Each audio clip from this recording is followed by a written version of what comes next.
Good morning everyone, आपका स्वागत है हमारे यूट्यूब चैनल ग्रेवी स्टडी में। तो आज हम लोग जो है नेवी एमआर के जी के जीएस से संबंधित प्रश्न करने वाले। ध्यान दीजिएगा, यह जो है क्लास 41 है, ठीक है।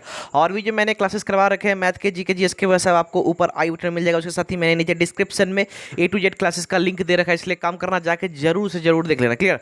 तो चलिए आज का क्लास स्टार्ट करते हैं मॉर्निंग में चाय साय के साथ। ये रहा पहला प्रश्न आपका, हुगली नदी क्षेत्र किस लिए प्रसिद्ध है? What is the Hooghly river area famous for? तो भैया ऑप्शन यहाँ पे जूट है, कहवा है, गन्ना है, बाजरा है।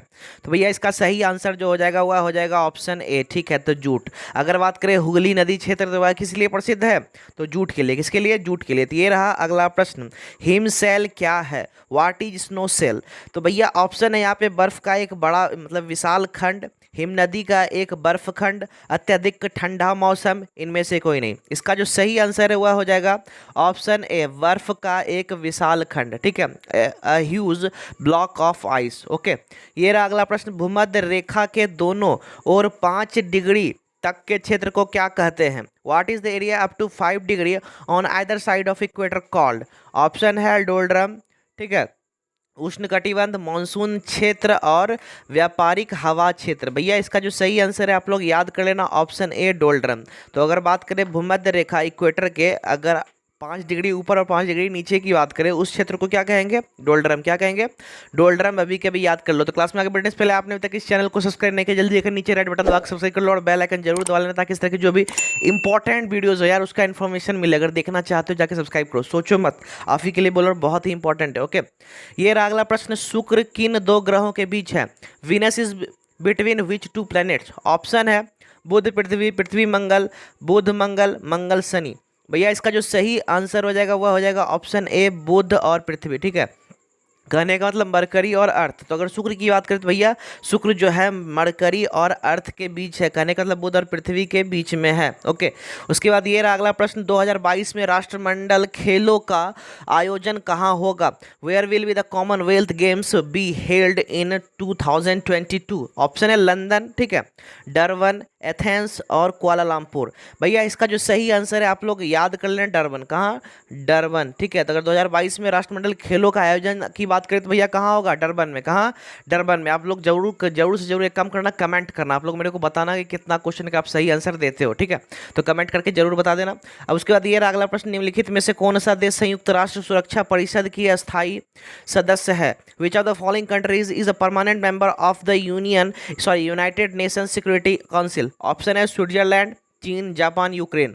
भैया इसका जो सही आंसर है आप लोग याद कर लेना, ऑप्शन बी, चीन, ठीक है। अगर बात करें कि संयुक्त राष्ट्र सुरक्षा परिषद के अस्थायी सदस्य तो कौन है? चीन। याद कर लीजिएगा कौन है? चीन है। ओके। इसके बाद ये रहा अगला प्रश्न, वित्त आयोग के अध्यक्ष की नियुक्ति कौन करता है? Who appoints the chairman of the finance commission? Option है राष्ट्रपति, प्रधानमंत्री, मंत्रिमंडल, संसद, ठीक है। इसका जो सही आंसर है आप लोग याद कर लेना, ऑप्शन है, क्या हो जाएगा? ऑप्शन ए, राष्ट्रपति, ठीक है। क्लियर? इसके बाद ये रहा अगला प्रश्न, अंतरराष्ट्रीय वित्तीय निधि का मुख्यालय कहाँ स्थित है? Where is the headquarter of International Financial Fund located? Option यहाँ पे है पेरिस है, ठीक है, वियना है, वाशिंगटन डीसी, जेनेवा है, ठीक है। इसका जो सही आंसर हो जाएगा वह हो जाएगा ऑप्शन सी, वाशिंगटन डीसी। अगर अंतरराष्ट्रीय वित्तीय निधि का अगर हेडक्वार्टर की बात करें, मुख्यालय, तो भैया कहाँ पे है? वाशिंगटन डीसी, ठीक है। कहाँ है? वाशिंगटन डीसी, ठीक है। ये रहा अगला प्रश्न, भारतीय राष्ट्रीय सेना ने द्वितीय विश्व युद्ध में किसके विरोधी युद्ध किया? Against whom did the Indian National Army fight in World War 2? Option है Germany, Japan, Italy, Great Britain. भैया इसका जो सही आंसर हो जाएगा वह हो जाएगा ऑप्शन डी, ग्रेट ब्रिटेन। तो भैया किसके विरुद्ध युद्ध किया था? तो याद कर लेना, ब्रिटेन। किसके विरुद्ध? Great Britain. ओके। सॉरी। तो चलिए एक काम करते हैं, अगर आप लोगों में से कोई जीडी के बच्चे हो तो भैया रात के 8 बजे वह क्लास चल रहा है यार, आपको पता है कि 17 तारीख से फॉर्म भरा रहा है, इसलिए मेरा क्लास जो ऑलरेडी पहले से चल रहा है, इसलिए जाके देख लेना, ठीक है। और अगर नेवी एमआर का तो आपको टाइमिंग दिख रहा होगा भैया, 8 बजे सुबह यहाँ पे है, ठीक है। और टॉपिक वाइज क्लासेस जो कि हर एक एग्जाम के लिए जरूरी है, रात के 10:30 बजे चल रहा है, ठीक है, चल रहा है रात के 10:30 बजे। और भी क्लासेस करवाया जा चुका है, जाके नीचे देख लो, डिस्क्रिप्शन में लिंक है, या तो आई बटन पर देख लो, नहीं तो रात के 10:30 बजे रेगुलर आप जुड़ जाओ यार, देखो गारंटी देता हूँ मजा आएगा, बिल्कुल पढ़ने में मजा आएगा। ओके। इसके बाद ये अगला प्रश्न, कंप्यूटर का दिमाग क्या है? What is a computer brain? ठीक है।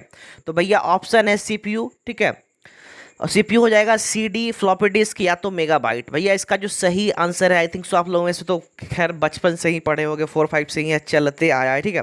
इसका जो सही आंसर है वो मेरा क्या हो जाएगा, वो हो जाएगा ऑप्शन ए सीपीयू। तो अगर कंप्यूटर के दिमाग की बात करें तो भैया कंप्यूटर का दिमाग किसको कहा जाता है, सीपीयू को। It mean central processing unit, okay, central processing unit CPU का फुल फॉर्म, ठीक है। अब यहाँ सीडी है तो भैया सीडी का फुल फॉर्म यहाँ पे क्या होता है, कॉम्पैक्ट डिस्क होता है। क्या होता है, कॉम्पैक्ट डिस्क, क्लियर। इसके बाद ये रहा अगला प्रश्न, प्रकाश का वेग अधिकतम, ठीक है, अधिकतम होता है, the speed of light is maximum. अब किस में होता है भैया, ऑप्शन है पानी में, कांच में, वायु में, निर्वात में, ठीक है। इसका जो सही आंसर है वह हो जाएगा ऑप्शन डी, निर्वात में, ठीक है, इन वैक्यूम किस, ठीक है। तो याद कर लेना, अगर बात करें लाइट का स्पीड सबसे ज्यादा किस में होता है, तो वैक्यूम में। किस में होता है, वैक्यूम या तो निर्वात में, क्लियर। अब इसके बाद ये रहा अगला प्रश्न, ओके। तरंग दैर्ध्य का एसआई मात्रक है, SI unit of wavelength is, option है मीटर पर सेकेंड, और फिर स्वरमापी फुट एंगस्ट्रम, ठीक है। तो भैया इसका सही आंसर हो जाएगा, आपको तो पता होना ही चाहिए, ओके। इसका सही आंसर हो गया ऑप्शन ए, मीटर पर सेकेंड। अगर तरंग दैर्ध्य की बात करें तो क्या होता है, मीटर पर सेकेंड, क्या मीटर पर सेकेंड। अभी के अभी याद कर लेना, एसआई यूनिट इंपॉर्टेंट है, ओके। आप लोग याद करके जाना जरूर से जरूर, ठीक है। तो आप लोग को एक चीज़ पता होगा यार, टेलीग्राम ज्वाइन नहीं किए तो कर लेना, चूंकि आपको पीडीएफ तो चाहिए ही चाहिए, पीडीएफ इंपॉर्टेंट है, इसलिए डिस्क्रिप्शन टेलीग्राम का लिंक दिया हुआ है, वहाँ क्लिक करके जाके ज्वाइन कर लो। हो सकता है आपके फोन में टेलीग्राम इंस्टॉल ना हो, जाके प्ले स्टोर से इंस्टॉल करके तब जाके ज्वाइन करो। अगर लिंक काम नहीं कर रहा है, सिंपली आप यहाँ पे स्पेलिंग सर्च करो ग्रैब स्टडी, और यह लोगो देख के आप जरूर से जाके ज्वाइन कर लो, ठीक है। बहुत ही इंपॉर्टेंट है, ठीक है, वहाँ पीडीएफ अवेलेबल मिल जाएगा।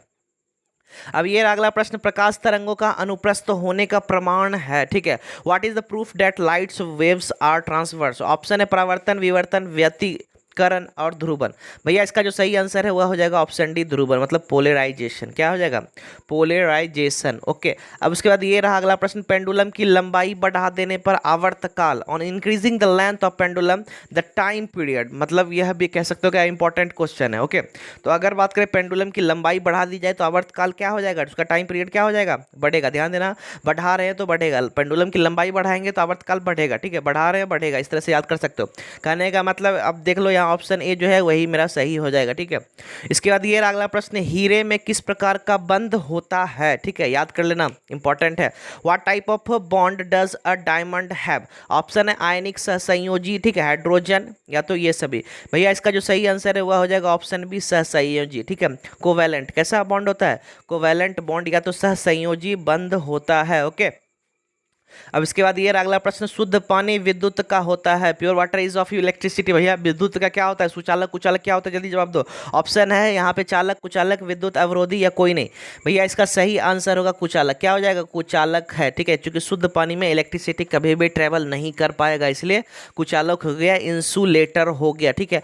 आप लोग एक काम कर देना, मैं पेबैक में कुछ नहीं मांगता हूँ, बस मुझे एक लाइक चाहिए यार, कुछ नहीं, आप लोग लाइक कर दे तो इसी में मेरे लिए बहुत खुशी फील होता है, ठीक है। और शेयर वगैरह कर दो, चाहे आपके जो भी फ्रेंड्स हो, फैमिली मेंबर्स हो, व्हाट्सएप फेसबुक जहाँ भी शेयर करना चाहते हो ताकि शेयर कर दो, ताकि और भी ज़्यादा बच्चे जुड़ेंगे तो और भी क्लास करने में मजा आएगा, मैं यही चाहता हूँ, ठीक है। बस आप शेयर कर दो, शेयर करते हो तो यार ऐसा लगता है सपोर्ट कर रहे हो यार, आई थिंक सपोर्ट करना चाहते हो तो जाके शेयर लाइक कर दो, ठीक है, ओके। चलिए इसके बाद ये रहा अगला प्रश्न, कार्बन की अधिकतम संयोजकता होती है, what is the maximum valency of carbon, option है 2 3 4 1, कितना 2 3 4, यहाँ -1 है, ओके। तो भैया इसका सही आंसर हो जाएगा ऑप्शन सी, 4। तो अगर कार्बन की अधिकतम संयोजकता की बात करें, मैक्सिमम वैलेंसी, तो क्या होता है, 4 होता है, याद कर लेना 4, ओके। अब इसके बाद ये अगला प्रश्न, बिजली चमकने के बाद आवाज सुनाई देती है क्योंकि, the sound is heard after the lightning flashes because. Option है ध्वनि गति प्रकाश की गति से धीमी होती है, ठीक है, ध्वनि की गति प्रकाश की गति से ज़्यादा होती है, ठीक है, बिजली की चमक को हम पहले देख लेते हैं इसलिए, ठीक है, इनमें से कोई नहीं। भैया इसका सही आंसर आपको तो पता होगा, बहुत ही इंपॉर्टेंट है, ठीक है, ध्वनि गति प्रकाश की गति से धीमी होती है, ठीक है, इसलिए जो है हम लोग क्या करते हैं, पहले प्रकाश को देखते हैं, बाद में हमें गड़गड़ाहट सुनाई देता है, ओके, क्लियर। इसके बाद ये रहा अगला प्रश्न, यदि किसी नक्षत्र की त्रिज्या और द्रव्यमान पृथ्वी की त्रिज्या और द्रव्यमान से आधे है तो उसका गुरुत्वीय त्वरण पृथ्वी के गुरुत्वीय त्वरण जी से होगा, ठीक है। तो if the radius and mass of the constellation are half of the radius and mass of the earth then its gravitational acceleration will the gravitational acceleration g of the earth will be, कितना हो जाएगा, आधा होगा कि क्या होगा, option है आधा, चौथाई, दुगना, 4 गुना। भैया इसका सही आंसर हो जाएगा दोगुना। क्या हो जाएगा, दो गुना, ठीक है, कितना हो जाएगा, दो गुना हो जाएगा। अगर आधा करेंगे तो दो गुना हो जाएगा, ध्यान देना, आधा करेंगे तो दो गुना हो जाएगा, ठीक है।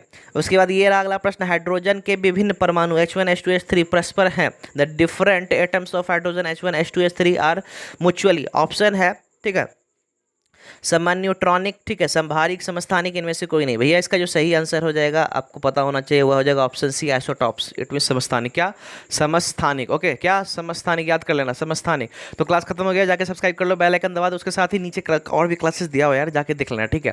मैथ वगैरह जाके देखो, मजा बिल्कुल आएगा, ठीक है। क्लासेस देख लो, बहुत लंबा दूर तक मैंने ले आया है, ठीक है। आपको पता है क्या कि अभी 19 तारीख से फॉर्म, लगभग शायद 19 का ही तारीख है, उस तारीख से फॉर्म भरा है। अभी मैं 41 क्लास आपको करवा रहा हूँ। आप सोच सकते हो मैं कितना दिन से क्लासेस करवा रहा हूँ, ठीक है। इसलिए यह क्लास जो एग्जाम तक चलता रहेगा, आप हमारे साथ जुड़े रहो, ठीक है। तो चलिए मिलते हैं नेक्स्ट सेशन में। एक काम कर देना, लाइक नहीं किया तो लाइक कर दो, शेयर नहीं किया तो वो भी कर दो, ठीक है। उसके साथ ही सब्सक्राइब नहीं किए तो वो भी कर देना और टेलीग्राम ज्वाइन कर लेना। चलिए मिलते हैं नेक्स्ट सेशन में, बाय बाय।